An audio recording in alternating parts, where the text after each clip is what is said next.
Bom dia, boa tarde, pessoal. Então vamos para a nossa revisão de eletrostática para depois a gente fazer uns exercíciozinhos.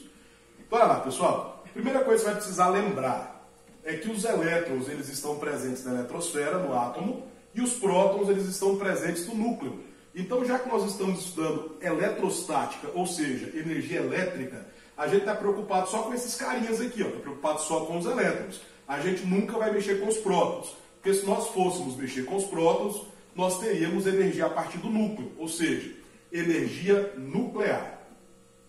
Para produzirmos energia elétrica, nós só conseguimos através da perda ou do ganho de elétrons pelo átomo. Lembra disso? Se lá no exercício estiver falando que o átomo ele ganhou prótons, ele perdeu próton, você já descarta essa alternativa, porque a gente só produz energia elétrica através do ganho ou da perda de elétrons.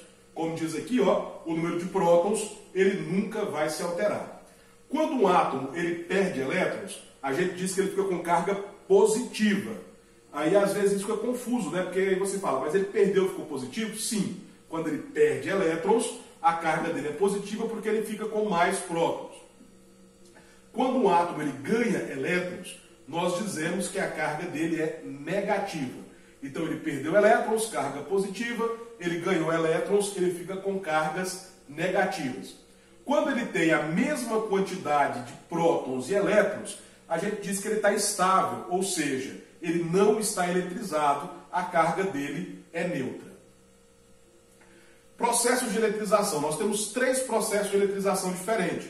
Um dos processos de eletrização é o contato. Quando o nome já diz, é quando 2 corpos eletrizados eles encostam um no outro, ou quando um corpo eletrizado encosta em um corpo neutro. Nesse processo, pessoal, os corpos eletrizados eles adquirem cargas de mesmo sinal.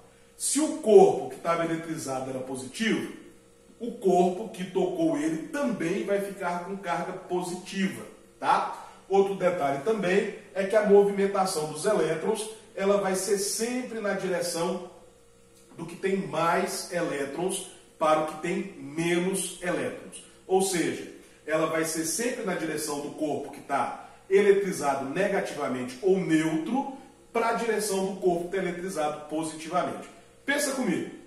Se o corpo está positivo, quer dizer que ele perdeu elétrons. Se o corpo está neutro, quer dizer que ele está estável.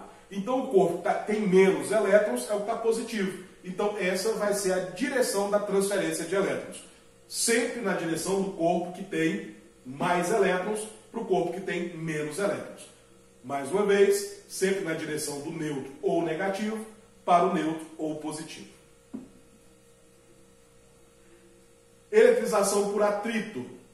Os corpos eletrizados por atrito, ou seja, quando um corpo é friccionado no outro, eles adquirem cargas iguais em módulo, ou seja, se um corpo adquire carga de 2 coulomb, o outro vai adquirir carga também de 2 coulomb. Se um adquire carga de 10, o outro vai adquirir carga igualmente de 10. Porém, com sinais diferentes. Então é o mesmo módulo, é o mesmo número, porém, um vai adquirir carga positiva, o outro vai adquirir carga negativa. Para que haja eletrização por atrito, os corpos eles têm que ser de materiais diferentes. Por exemplo, quando você esfrega as suas mãos, elas não vão se eletrizar, porque elas são feitas da mesma coisa, são feitas de você, né? São feitas de carne. Então elas não vão adquirir carga elétrica. Para que a eletrização por atrito ela possa acontecer, os corpos atritados eles precisam ser de materiais diferentes.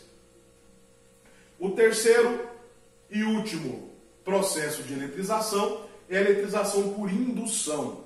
Quando os corpos eletrizados, eles não se tocam.